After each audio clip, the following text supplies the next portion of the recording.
ក្រោយពីចំណាយពេលអស់រយៈពេលជាង2ឆ្នាំក្នុងការធាក់កង់ឆ្លងកាត់3ទ្វីបនិង40ប្រទេសយុវជនស្នេហាការផ្សងព្រេងលោកទីវតារ៉ារិតបានធ្វើដំណើរមកដល់មាតុភូមិកម្ពុជាវិញហើយប្រកបដោយសុវត្ថិភាពបេសកកម្មដ៏អស្ចារ្យនេះត្រូវបានធ្វើឡើងក្នុងគោលបំណងចម្បងដើម្បីរៃអង្គាសថវិកាសប្បុរសធម៌ជូនដល់មន្ទីរពេទ្យកុមារអង្គរក្នុងខេត្តសៀមរាបព្រមទាំងដើម្បីផ្សព្វផ្សាយពីវប្បធម៌ខ្មែរទៅកាន់ពិភពលោកដោយគិតចាប់តាំងពីថ្ងៃចេញដំណើរពីថ្ងៃទី6ខែមិថុនាឆ្នាំ2024លោកទីវតារ៉ារិតបានឆ្លងកាត់ទ្វីបអាស៊ីទ្វីបអឺរ៉ុបនិងគោលដៅចុងក្រោយគេគឺនៅតំបន់ទ្វីបអាហ្វ្រិកខាងត្បូងក្នុងចម្ងាយផ្លូវជាង57,000គីឡូម៉ែត្រនេះលោកបានឆ្លងកាត់បទពិសោធន៍និងឧបសគ្គរាប់មិនអស់លោកបានរៀបរាប់ពីអារម្មណ៍រំភើបពេលមកដល់កម្ពុជាវិញថាអារម្មណ៍នឹងពិបាកពណ៌នាប្រាប់អ្នកទាំងអស់គ្នាមែនតើប៉ុន្តែខ្ញុំនឹកផ្ទះខ្លាំងមែនតើដោយសារនៅតាមផ្លូវធ្វើដំណើរដូចដែលយើងបានឃើញអញ្ចឹងគឺមានឧបសគ្គច្រើនមែនតើដែលកើតឡើងតាមផ្លូវហើយខ្ញុំតែងតែជំនះវាមានពេលមួយគឺនោះធ្លាក់ខ្លួនឈឺពីតែស្លាប់ទៅទៀតអញ្ចឹងឧបសគ្គទាំងអស់ហ្នឹងធ្វើឲ្យខ្ញុំនឹកផ្ទះខ្លាំងមែនតើហើយអារម្មណ៍មួយហ្នឹងគឺពិបាកពណ៌នាមែនតើគឺហើយឥឡូវថ្ងៃនេះគឺពិសេសមែនតើគឺសប្បាយចិត្តមែនតើដែលបានមកជន់មាតុភូមិកំណើតវិញវាសុវត្ថិភាពពីគោលដៅសប្បុរសធម៌បេសកកម្មនេះក៏បានក្លាយជាឱកាសមាសក្នុងការផ្សព្វផ្សាយពីប្រទេសកម្ពុជាផងដែរ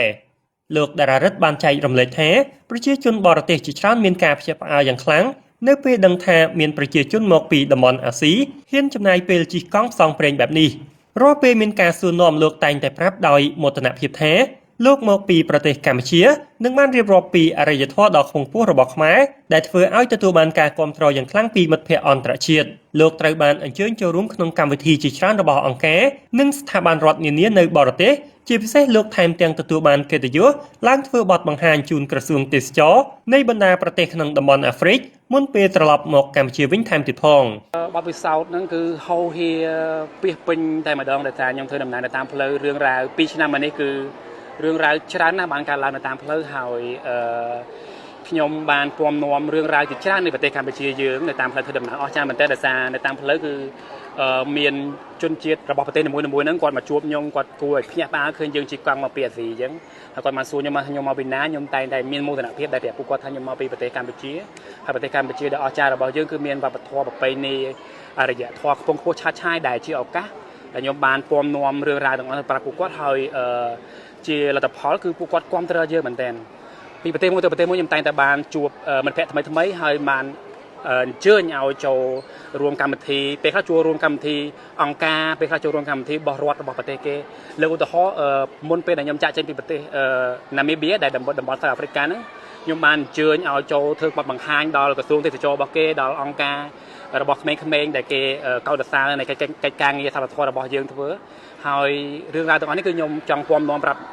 ់បងប្អូនដែលសារព័ត៌មានដែរថាខ្ញុំមានមោទនភាពដែលខ្ញុំជាយុវជនខ្មែរបានធ្វើដំណើរទៅតាមប្រទេសទាំងអស់ហ្នឹងដល់ទៅ40ប្រទេសហើយខ្ញុំបានពំនាំរឿងរ៉ាវជាច្រើនទៅឲ្យពួកគាត់ទោះបីជាបានមកដល់រាជធានីភ្នំពេញក៏ពិតមែនប៉ុន្តែលោកទីវតារ៉ារិតបានបញ្ជាក់យ៉ាងច្បាស់ថានេះមិនមែនជាគោលដៅចុងក្រោយនោះទ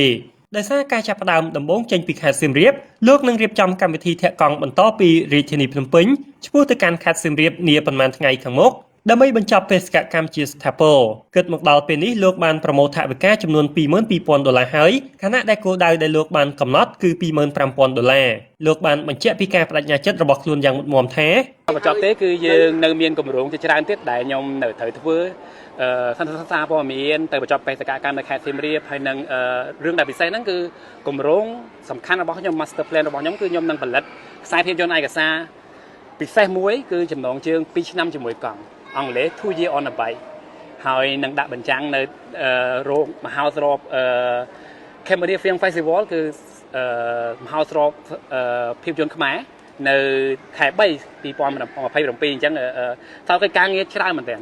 ដែលត្រូវធ្វើហើយឆ្លៀតឱកាសមួយហ្នឹងក៏ខ្ញុំសូមផ្ញើសារប្រាប់អ្នកគាំទ្រជាអ្នកគាំទ្រថាខ្ញុំនៅសល់កិច្ចការងារជាច្រើនមិនទាន់ចប់ទេគឺនឹងធ្វើកិច្ចការងារបន្តទៀត